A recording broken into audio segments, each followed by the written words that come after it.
by the police and the military, and we don't know where they are. And yes, very many of them are on the run.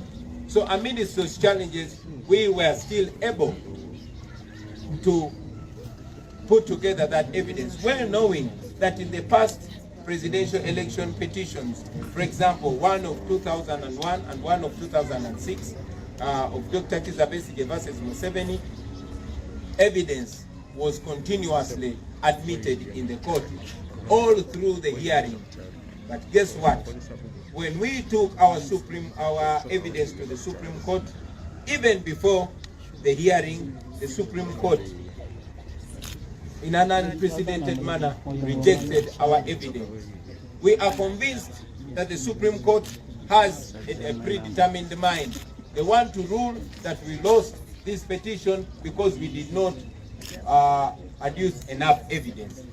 But here is the Supreme Court rejecting evidence. And among the evidence that was rejected was an affidavit by our Secretary General, was an affidavit by a comrade called Kalundi Serumaga of a video which was putting everything clear to the Supreme Court. Videos of the military ballot stuffing, videos of pre-ticked ballots being ticked by the police and the military, videos of places, especially in Western Uganda, where voting did not take place at all, videos of contradicting declaration forms. All that was rejected. Among the evidence that was rejected were declaration forms from places like Shurura, where there was a claim that 100% of the people, including the dead and those that had shifted from those areas, were actually available on the day of election. But most interestingly, there is a place called Rwaweba in Gomba.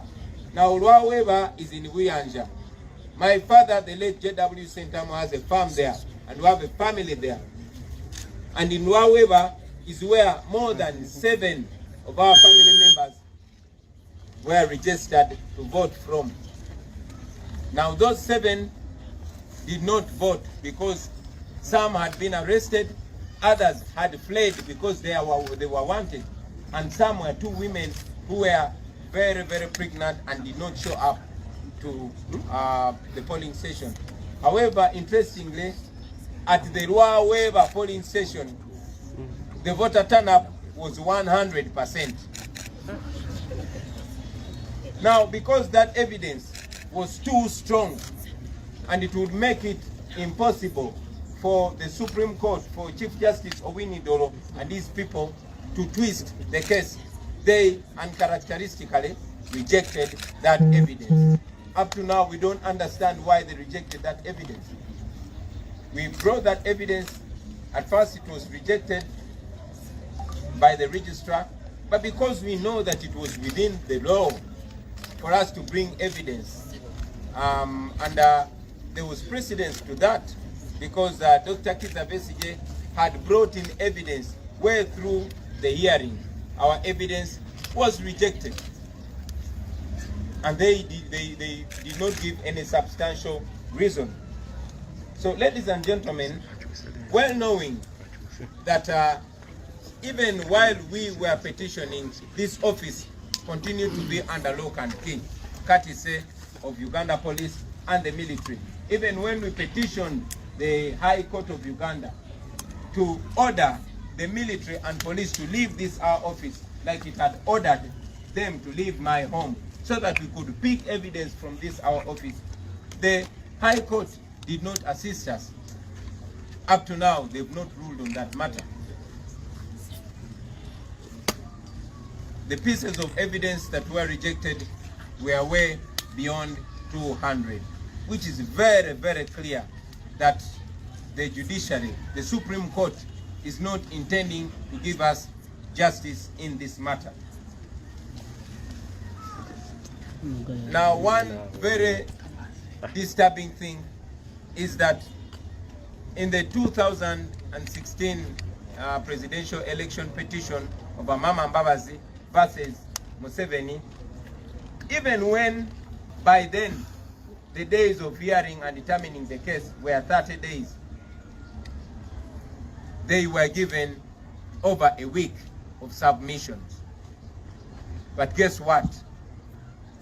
The Supreme Court said we could only submit in this, our petition, for 30 minutes. Only 30 minutes. I want you to imagine us being able to make our case, to bring all these details together in only 30 minutes. Now that was clear.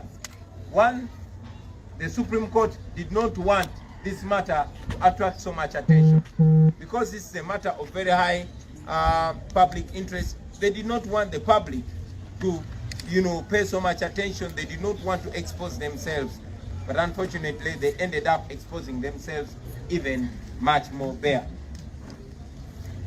So, for that matter, ladies and gentlemen, for the reasons that we've given above, we have decided to withdraw from their court.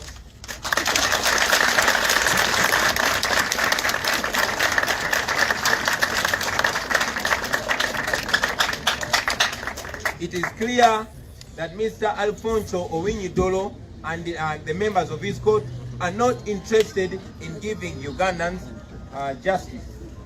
No, they are not. I want to read you a small